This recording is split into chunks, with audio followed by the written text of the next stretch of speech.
Hi friends, ಎಲ್ಲರೂ ಹೇಗಿದ್ದೀರಾ? Welcome back to Suji Vishnu logs. I hope ಎಲ್ಲರೂ ಚೆನ್ನಾಗಿದ್ದೀರಾ ಅಂತ ಭಾವಿಸ್ತಾ ಇವತ್ತಿನ ದಿನ ಬಂದುಬಿಟ್ಟು ನಾನು ಫುಲ್ ಡೇ ಲಾಗ್ನ ಶೇರ್ ಮಾಡ್ತಾ ಇದ್ದೀನಿ. ವಿಡಿಯೋನ ಎಲ್ಲಿ ಸ್ಕಿಪ್ ಮಾಡ್ದಿರೋ ಕೊನೆವರೆಗೂ ನೋಡಿ. ಇನ್ ಕೇಸ್ ನಿಮ್ಗೆ ಏನಾರು ಈ ವಿಡಿಯೋ ಇಷ್ಟ ಆದರೆ ಪ್ಲೀಸ್ ಒಂದು ಲೈಕ್ ಮಾಡಿ, ಶೇರ್ ಮಾಡಿ. ಹಾಗೆ ಇನ್ನೂ ಯಾರೆಲ್ಲ ನನ್ನ ಚಾನಲ್ನ ಹೊಸದಾಗಿ ನೋಡ್ತಾ ಇದ್ದೀರಾ ಪ್ಲೀಸ್ ಸಬ್ಸ್ಕ್ರೈಬ್ ಮಾಡ್ಕೊಂಡು ನೋಡಿ. ಇನ್ನು ಬೆಳಗ್ಗೆ ಎದ್ದಾಗ ಒಂದು 6:30 ಆಗಿತ್ತು. ಇವತ್ತು ಸ್ವಲ್ಪ ಲೇಟಾಗೇ ಎದ್ದೊಳ್ದೆ. ಡೈಲಿ 6 ಗಂಟೆಗೆಲ್ಲ ಎದ್ದೊಳ್ಬಿಡ್ತೀನಿ. ನೈಟಲ್ಲಿ ತುಂಬ ಶಗೆ ನೋಡಿ, ನಿದ್ದೆನೇ ಬರೋಲ್ಲ. ಬೆಳಗ್ಗೆ ಟೈಮಲ್ಲಿ ಸ್ವಲ್ಪ ಹಂಗೆ ನಿದ್ದೆ ಬರುತ್ತೆ. ಇನ್ನು ಮಲ್ಕೊಂಡ್ರೆ ಆಗಲ್ಲ ಅಂತೇಳ್ಬಿಟ್ಟು ಎದ್ದು ವಿಂಡೋಸ್ ಎಲ್ಲ ತೆಗೆದು ಬೆಡ್ಶೀಟ್ ಎಲ್ಲ ಮಡ್ಚ್ತಾ ಇದ್ದೀನಿ. 6 ಗಂಟೆಗೆಲ್ಲ ಎಷ್ಟು ಬೆಳಕಾಗ್ಬಿಟ್ಟಿರುತ್ತಲ್ವ, ಬಿಸಿಲು ಕೂಡ ಬಂದ್ಬಿಟ್ಟಿರುತ್ತೆ 6:30ಗೆಲ್ಲ. ಇನ್ನು ನಮ್ಮ ಮನೆ ಪಕ್ಕದಲ್ಲೇ ಬಿಲ್ಡಿಂಗ್ ಕನ್ಸ್ಟ್ರಕ್ಷನ್ ಆಗ್ತಾ ಇದೆ ಅಲ್ವಾ, ಒಂದೇ ಸೌಂಡು, ವಾಯ್ಸ್ ಓವರು ಕೊಡೋಕ್ಕಾಗ್ತಾಯಿಲ್ಲ, ವೀಡಿಯೋಸು ಸರಿ ಅಪ್ಲೋಡ್ ಮಾಡೋಕ್ಕಾಗ್ತಾಯಿಲ್ಲ ನನಗೆ. ಅದಕ್ಕೆ ಇವತ್ತು ಸ್ವಲ್ಪ ಲೇಟಾಗಿ ವೀಡಿಯೋ ಮಾಡಿರೋದನ್ನ ಇವತ್ತು ಅಪ್ಲೋಡ್ ಮಾಡ್ತಾ ಇದ್ದೀನಿ. ಇನ್ನು ಎದ್ದು ಮನೆ ಎಲ್ಲ ಕ್ಲೀನ್ ಮಾಡಿದೆ, ಹೊರಗಡೆ ಎಲ್ಲ ಒರೆಸ್ಬಿಟ್ಟು ರಂಗೋಲಿ ಎಲ್ಲ ಹಾಕಿದೆ. ಇನ್ನು ಮಿಷಿನ್ಗೂ ಕೂಡ ಬಟ್ಟೆ ಹಾಕ್ಬಿಡೋಣ ಅಂದ್ಬಿಟ್ಟು ಒಂದು ಕಡೆ ಮಿಷಿನ್ಗೆ ಬಟ್ಟೆ ಹಾಕ್ಬಿಟ್ಟು ಇನ್ನು ಬೇರೆ ಕೆಲಸಗಳೆಲ್ಲ ಮಾಡ್ಕೊತಾ ಇರ್ತೀನಿ. ಸ್ವಲ್ಪ ಬಿಸಿ ನೀರು ಕುಡಿತಾ ಇದ್ದೀನಿ. ಈ ನಡುವೆ ಅಂತೂ ಸ್ವಲ್ಪ ವೆಯ್ಟ್ ಗೇನ್ ಆಗ್ತಾ ಇದ್ದೀನಿ. ಒಂದು 3 kg ದಪ್ಪ ಆಗಿಬಿಟ್ಟಿದ್ದೀನಿ.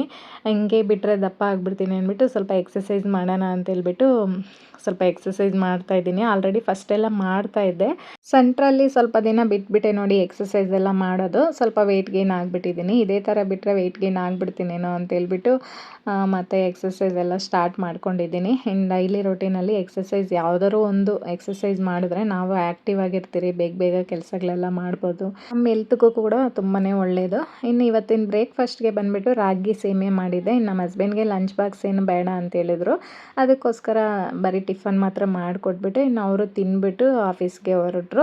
ಇನ್ನು ಅವ್ರು ಹೋದ್ಮೇಲೆ ನಾನು ಈ ಥರ ಸಾಂಗ್ಸ್ ಇಟ್ಕೊಂಡು ಪಾತ್ರೆಗಳೆಲ್ಲ ತೊಳೆದು ಮನೆಯಲ್ಲೆಲ್ಲ ಕೆಲಸಗಳು ಮಾಡ್ಕೊಂಬಿಡ್ತೀನಿ. ಈ ಥರ ಸಾಂಗ್ಸ್ ಕೇಳ್ಕೊಂಡು ಕೆಲಸ ಮಾಡೋದೇ ಗೊತ್ತಾಗಲ್ಲ, ಬೇಗ ಮಾಡಿಬಿಡ್ತೀವಿ. ಇನ್ನು ಕಿಚನಲ್ಲಿ ಪಾತ್ರೆ ಎಲ್ಲ ತೊಳೆದ್ಬಿಟ್ಟು ಸ್ಟವ್ ಎಲ್ಲ ಕ್ಲೀನ್ ಮಾಡಿದೆ. ಇನ್ನು ಇವಾಗ ಬಂದುಬಿಟ್ಟು ಈ ಫಿಲ್ಟ್ರ್ ಒಳಗಡೆ ಒಂದೆರಡು ಜಿಲ್ಲೆಗಳು ಹೋಗ್ಬಿಟ್ಟಿದೆ ಚಿಕ್ಕ ಚಿಕ್ಕದು. ಅದಕ್ಕೆ ಅದೆಲ್ಲ ಕ್ಲೀನ್ ಮಾಡೋಣ ಅಂದ್ಬಿಟ್ಟು ಮೇಲೆ ಇರೋದು ಕ್ಯಾಪ್ ಎಲ್ಲ ತೆಗೆದು ಅದನ್ನು ತೊಳೆದು ಹೊರಗಡೆ ಇಟ್ಟಿದ್ದೀನಿ. ಇನ್ನು ಒಳಗಡೆ ಬಂದುಬಿಟ್ಟು ಇಯರ್ ಬಡ್ಸ್ ಬರುತ್ತಲ್ವ, ಅದರಿಂದ ನೀಟಾಗಿ ಅದು ವೈಯರೆಲ್ಲ ಏನು ಕಟ್ ಆಗದಿರಂಗೆ ಎಲ್ಲ ಕ್ಲೀನ್ ಮಾಡಿದೆ. ಒಂದು 1/2 hour ಮೇಲೇ ಆಯಿತು. ಇನ್ನು ನೆನ್ನೆ ಒಗೆದಿರೋ ಬಟ್ಟೆ ಎಲ್ಲ ಇತ್ತು, ಅದನ್ನೆಲ್ಲ ಮಡಚಿ ಕಬೋರ್ಡಲ್ಲಿ ಇಟ್ಬಿಟ್ಟು ಇನ್ನು ಇವಾಗ ಮನೆಯೆಲ್ಲ ಒರೆಸಿದ್ದಾಯಿತು. ಇನ್ನು ಫಿಲ್ಟ್ರ್ ಒಳಗಡೆ ಎಲ್ಲ ಕೂಡ ಕ್ಲೀನ್ ಮಾಡಿದ್ದಾಯಿತು. ಲಾಸ್ಟ್ ಟೈಮ್ ಹೇಳಿದ್ದೆ ನಾನು, ಇದು ವರ್ಕ್ ಆಗುತ್ತಾ ಇಲ್ವಾ ಅಂತ ಹೇಳಿದ್ನಲ್ವ. ನಿಜವಾಗ್ಲೂ ಇದು ವರ್ಕ್ ಆಗುತ್ತೆ, 100% ವರ್ಕ್ ಆಗುತ್ತೆ. ಯಾರ ಮನೆಯಲ್ಲಾದರೂ ಜಿಲ್ಲೆಗಳು ಜಾಸ್ತಿ ಇದ್ದರೆ ಇದನ್ನ ಇಡಿ. ಅಂದರೆ ಇಟ್ಟಿದ ತಕ್ಷಣ ರಿಸಲ್ಟ್ ಗೊತ್ತಾಗಲ್ಲ, ಒಂದು ವಾರ ಆದಮೇಲೆ ಖಂಡಿತ 90% ರಿಸಲ್ಟ್ ಗೊತ್ತಾಗುತ್ತೆ. ನಾನು ಇಟ್ಟಾಗ ಅವತ್ತಿನ ದಿನ ಗೊತ್ತಿರಲಿಲ್ಲ, ಪೌಡ್ರೆಲ್ಲ ಚೆಲ್ಬಿಟ್ಟಿದೆ ಮತ್ತು ಉಂಡೆ ಮಾಡಿ ಇಟ್ಟಿದ್ದೆ. ಆಮೇಲೆ ಇವಾಗ ಒಂದು ವಾರ ಆದಮೇಲೆ ನೋಡ್ತೀನಿ ಜಿಲ್ಲೆಗಳು ಮಾಯ, ಅಂದರೆ ತುಂಬ ಕಮ್ಮಿ ಆಗಿಬಿಟ್ಟಿದೆ. ಈ ಚಿಕ್ಕ ಚಿಕ್ಕ ಜಿಲ್ಲೆಗಳೆಲ್ಲ ಇರ್ತಾಯಿತ್ತಲ್ವ, ಆಲ್ಮೋಸ್ಟ್ 90% ಕಮ್ಮಿ ಆಗಿಬಿಟ್ಟಿದೆ. ಇನ್ನೊಂದು ಪರ್ಸೆಂಟ್ ಎಲ್ಲೋ ಒಂದೊಂದಿದೆ ಅಷ್ಟೇ. ನಿಜವಾಗ್ಲೂ ಇದು ತುಂಬ ಯೂಸ್ ಆಗುತ್ತೆ. ಯಾರಿಗಾದ್ರೂ ಬೇಕಾದರೆ ತಗೊಳ್ಳಿ, ಇದು ತುಂಬಾ ಜಿಲ್ಲೆಗಳಿಗೆಲ್ಲ ತುಂಬಾ ಯೂಸ್ ಆಗುತ್ತೆ. ಮತ್ತು ಅಕ್ಕಿಯಲ್ಲೆಲ್ಲ ಮನೆ ಕನ್ಸ್ಟ್ರಕ್ಷನ್ ಆಗ್ತಾ ಇದೆಯಲ್ವ, ಒಂದೇ ಸೌಂಡು, ಮಾತಾಡೋಕ್ಕೂ ಆಗ್ತಾಯಿಲ್ಲ, ವಾಯ್ಸ್ ಓವರು ಕೊಡೋದಕ್ಕಾಗ್ತಾಯಿಲ್ಲ. ನೋಡ್ತಾ ಇದ್ದೀರಲ್ವ ಸೌಂಡು, ತುಂಬ ಡಿಸ್ಟರ್ಬೆನ್ಸ್ ಬರ್ತಾಯಿದೆ. ಫಿಲ್ಟ್ರಲ್ಲಿ ಜಿಲ್ಲೆಗಳು ಹೋಗ್ಬಿಟ್ಟಿತ್ತು ಅಂತ ಹೇಳಿದ್ನಲ್ಲ ಒಂದೆರಡು, ಅದು ಫಿಲ್ಟ್ರ್ ಒಳಗಡೆನೂ ಕೂಡ ಮಾಡಿ ಇಡ್ತಾಯಿದ್ದೀನಿ. ಇದು ಗೋಧಿ ಹಸಿಟ್ಟು ತೊಗೊಂಡಿದ್ದೀನಿ. 1-2 ಸ್ಪೂನ್ ಸಕ್ಕರೆ ಏನಕ್ಕೆ ಹಾಕೋದಂದರೆ ಆ ಸಕ್ಕರೆ ಸ್ಮೆಲ್ಗೆ ಬಂದು ತಿಂದು ಅದು ಸತ್ತೋಗ್ಬಿಡುತ್ತೆ, ಅದಕ್ಕೋಸ್ಕರ. ಆ ಫ್ಲೇವರ್ ಇಷ್ಟ, ಸಕ್ಕರೆ ಫ್ಲೇವರ್ ಬಂದು ಅದಕ್ಕೆ ತುಂಬ ಇಷ್ಟ. ಬೋರಿಕ್ ಪೌಡ್ರು ಹಾಕ್ಬೋದು, ಆ ಒಳಗಡೆ ಪೌಡ್ರೆಲ್ಲ ಚೆಲ್ಲಕ್ಕಾಗಲ್ಲ. ಇಲ್ಲಿ ಉಂಡೆ ಥರ ಮಾಡಿ ಇಟ್ಬಿಟ್ರೆ ಅದು ಬಂದು ಸ್ಮೆಲ್ಗೆ ಹೋಗ್ಬಿಡುತ್ತೆ ಅಂತ. ನಿಜವಾಗ್ಲೂ ರಿಸಲ್ಟ್ ಬಂದಿದೆ, ಟ್ರೈ ಮಾಡಿ ನೋಡಿ. 99% ಇದು ವರ್ಕ್ ಆಗುತ್ತೆ. ನಾನು ಇದು ಸ್ಟಾರ್ಟಿಂಗಲ್ಲಿ ತಗೊಂಡಾಗ ಇದು ವರ್ಕ್ ಆಗುತ್ತೋ ಇಲ್ವೋ ಅಂತ ತುಂಬಾ ಭಯ ಬಿದ್ದೆ. ಅಂದರೆ 150 ರೂಪಾಯಿ, 160 ರೂಪಾಯಿ ಏನಾಯ್ತಲ್ಲ, ಸುಮ್ಮನೆ ಇಷ್ಟಿಷ್ಟು ತೊಗೊಂಡು ವೇಸ್ಟ್ ಮಾಡ್ತಾಯಿದ್ದೀನಲ್ಲ ದುಡ್ಡು ಅನ್ನೋ ಥರ ಆಯಿತು.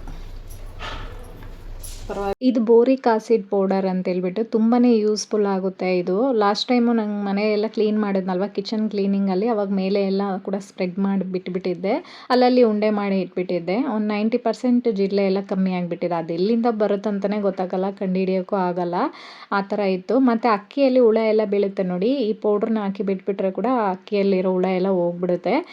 ಇನ್ನು ಇವಾಗ ಫಿಲ್ಟ್ರ್ ಒಳಗಡೆ ಒಂದೆರಡು ಹೋಗ್ಬಿಟ್ಟಿತ್ತು ಅಂತ ಹೇಳಿದ್ನಲ್ವ, ಚಿಕ್ಕ ಚಿಕ್ಕದು ಹೋಗ್ಬಿಡುತ್ತೆ, ದೊಡ್ಡದು ಇಲ್ಲ ನಮ್ಮ ಮನೇಲಿ. ಚಿಕ್ಕ ಚಿಕ್ಕದು ಒಂದು 2 ಬರ್ತಾನೆ ಇರುತ್ತೆ ಈ ಸಿಂಕಲ್ಲಿ. ಇನ್ನು ಈ ಬೋರಿಕ್ ಪೌಡ್ರನ್ನ ಮಿಕ್ಸ್ ಮಾಡಿ ಫಿಲ್ಟರ್ ಒಳಗಡೆ ಇಡ್ತಾ ಇದ್ದೀನಿ. ಈ ಥರ ಮಾಡೋದ್ರಿಂದ ಫಿಲ್ಟರ್ ಒಳಗಡೆ ಕೂಡ ಜಿರಳೆಗಳು ಹೋಗೋ ಚಾನ್ಸಸ್ ಇರಲ್ಲ.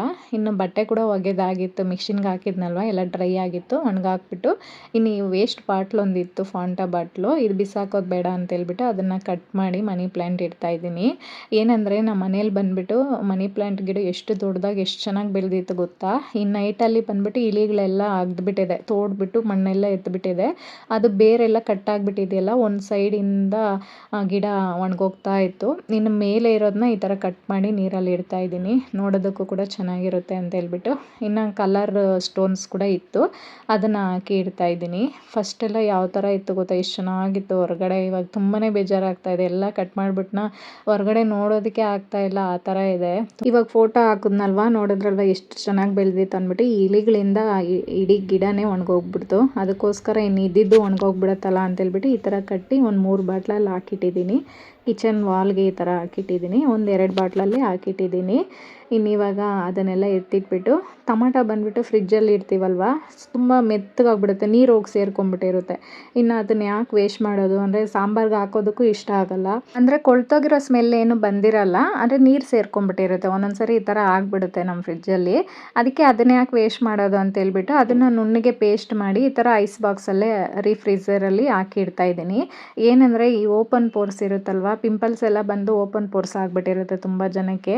ಈ ಟೊಮೊಟೊ ಪೇಸ್ಟ್ ಹಾಕೋದ್ರಿಂದ ಓಪನ್ ಪೋರ್ಸ್ ಎಲ್ಲ ತುಂಬಾ ಕಮ್ಮಿ ಆಗುತ್ತೆ. 1 ತಿಂಗಳು ಟ್ರೈ ಮಾಡಿ ನೋಡಿ, ನೀವೇ ಗ್ಲೋ ಕಾಣ್ತೀರಾ. ನನಗಂತೂ ಇದು ತುಂಬ ಚೆನ್ನಾಗಿ ರಿಸಲ್ಟ್ ಬಂದಿದೆ. ನನಗೆ ಬಂದುಬಿಟ್ಟು ಓಪನ್ ಪೋರ್ಸ್ ಜಾಸ್ತಿ ಇದೆ, ಯಾಕಂದರೆ ಫಸ್ಟೆಲ್ಲ ನನಗೆ ಪಿಂಪಲ್ಸ್ ಜಾಸ್ತಿ ಇರೋದು, ಅದು ಪಿಂಪಲ್ಸ್ ಎಲ್ಲ ಇವಾಗ ಒಂದೂ ಇಲ್ಲ, ಅದು ಓಪನ್ ಪೋರ್ಸ್ ಆಗಿಬಿಟ್ಟಿದೆ. ಈ ಟೊಮೊಟೊ ಪ್ಯಾಕ್ ಹಾಕೋದ್ರಿಂದ ಬೇಗನೆ ಆ ಓಪನ್ ಪೋರ್ಸ್ ಎಲ್ಲ ಕೂಡ ಕ್ಲೋಸ್ ಆಗಿ ಸ್ಕಿನ್ ಕೂಡ ಗ್ಲೋ ಬರ್ತಾ ಇದೆ ನನಗೆ.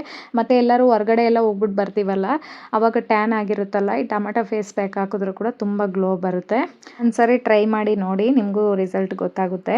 ಇನ್ನು ನಾನು ಸ್ನಾನ ಎಲ್ಲ ಮಾಡ್ಕೊಂಬಂದು ದೇವ್ರ ಪಾತ್ರೆ ಎಲ್ಲ ತೊಳೆದು ದೀಪ ಹಚ್ಬಿಟ್ಟು ಪೂಜೆ ಮಾಡಿದೆ. ಇವತ್ತಂತೂ ಹೂವನೇ ಸಿಗಲಿಲ್ಲ, ಹೂವು ಇಲ್ದಿರೇ ಪೂಜೆ ಮಾಡಿದ್ದಾಯಿತು. ಇನ್ನು ಬ್ರೇಕ್ಫಾಸ್ಟ್ ಎಲ್ಲ ಮುಗಿಸ್ಬಿಟ್ಟು ನಾನು ಸ್ವಲ್ಪ ಹೊತ್ತು ಮಲ್ಕೊಂಡು ಎಡಿಟಿಂಗ್ ಎಲ್ಲ ಮಾಡಿ ಇನ್ನು ಮತ್ತೆ ಸಾಯಂಕಾಲದಿಂದ ಲಾಗ್ನ ಕಂಟಿನ್ಯೂ ಮಾಡ್ತಾಯಿದ್ದೀನಿ. ಇನ್ನು ನೈಟ್ ಡಿನ್ನರ್ಗೋಸ್ಕರ ಅಂತೇಳ್ಬಿಟ್ಟು ಒಂದು ಅರ್ಧ ಕಪ್ ಆಗೋಷ್ಟು ರವೆ, ಒಂದು ಅರ್ಧ ಕಪ್ ಆಗೋಷ್ಟು ಅವಲಕ್ಕಿನ ನೆನೆಸಿಟ್ಟಿದ್ದೆ.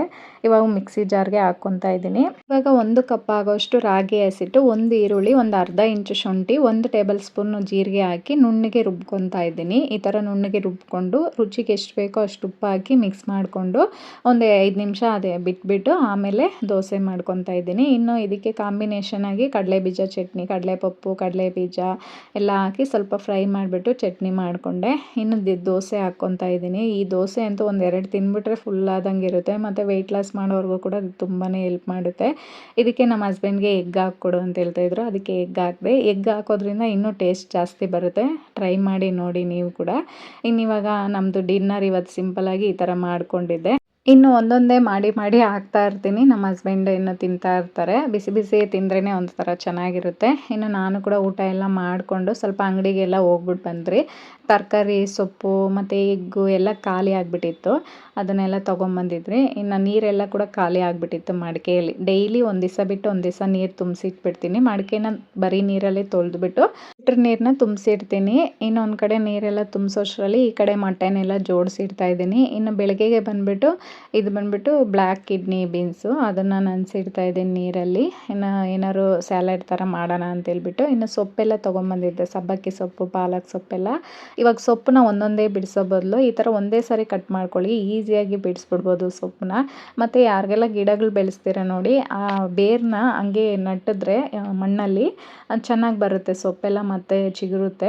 ಅದನ್ನು ವೇಸ್ಟ್ ಮಾಡೋಕ್ಕೆ ಹೋಗಬೇಡಿ. ನನಗೆ ಪಾಟ್ ಇಲ್ಲ, ಪಾಟ್ ಇದ್ದರೆ ನಾನು ಅದೇ ಥರ ಮಾಡ್ತಾಯಿದ್ದೆ. ಇನ್ನು ಸೊಪ್ಪೆಲ್ಲ ಕಟ್ ಮಾಡಿ ಎತ್ತಿಟ್ಬಿಟ್ಟು ಫ್ರಿಜ್ಜಲ್ಲಿ. ಇನ್ನು ತರಕಾರಿ ಎಲ್ಲ ತೊಗೊಂಬಂದಿದ್ನಲ್ವ, ಯಾವಾಗ ತರಕಾರಿ ತೊಗೊಂಬಂದರೆ ಈ ಥರ ಸ್ವಲ್ಪ ಅರಿಶಿನ ಉಪ್ಪು ಹಾಕ್ಬಿಟ್ಟು ತೊಳೆದು ಎತ್ತಿಟ್ಬಿಡ್ತೀನಿ. ಇನ್ನು ಬೆಳಗ್ಗೆ ಟೈಮಲ್ಲಿ ತೊಗೊಂಬಂದರೆ ಬೆಳಗ್ಗೆ ತೊಳೆದು ಈ ಥರ ಕಾಟನ್ ಟವಲ್ ಮೇಲೆ ಹಾಕಿಟ್ಬಿಟ್ಟು ಸಾಯಂಕಾಲ ಫ್ರಿಜ್ಜಲ್ಲಿ ಎತ್ತಿಡ್ತೀನಿ. ನೈಟಲ್ಲಿ ತೊಗೊಂಬಂದರೆ ಈ ಥರ ನೈಟಲ್ಲೆಲ್ಲ ತೊಳೆದು ಇಟ್ಬಿಟ್ಟು ಅದ್ರ ಮೇಲೆ ಒಂದು ಬಟ್ಟೆ ಹಾಕಿ ಮುಚ್ಚಿ ಎತ್ತಿಟ್ಬಿಡ್ತೀನಿ. ಬೆಳಗ್ಗೆಗೆ ಎದ್ದು ಬಾಕ್ಸಲ್ಲಿ ಹಾಕಿ ಎತ್ತಿಡ್ತೀನಿ. ಇನ್ನು ಇವತ್ತಿನ ವೀಡಿಯೋ ಕೂಡ ಇಲ್ಲಿಗೆ ಏನು ಮಾಡ್ತಾಯಿದ್ದೀನಿ. ಇವತ್ತಿನ ವೀಡಿಯೋ ಏನಾದ್ರು ನಿಮಗೆ ಯೂಸ್ಫುಲ್ ಆಗಿದೆ, ಇಷ್ಟ ಆಗಿದೆ ಅಂದರೆ ಪ್ಲೀಸ್ ಒಂದು ಲೈಕ್ ಮಾಡಿ, ಶೇರ್ ಮಾಡಿ. ಹಾಗೆ ಇನ್ನೂ ಯಾರೆಲ್ಲ ನನ್ನ ಚಾನಲ್ನ ಹೊಸದಾಗಿ ನೋಡ್ತಾ ಇದ್ದೀರಾ ಪ್ಲೀಸ್ ಸಬ್ಸ್ಕ್ರೈಬ್ ಮಾಡ್ಕೊಂಡು ನೋಡಿ. ಟೇಕ್ ಕೇರ್, ಬಾಯ್.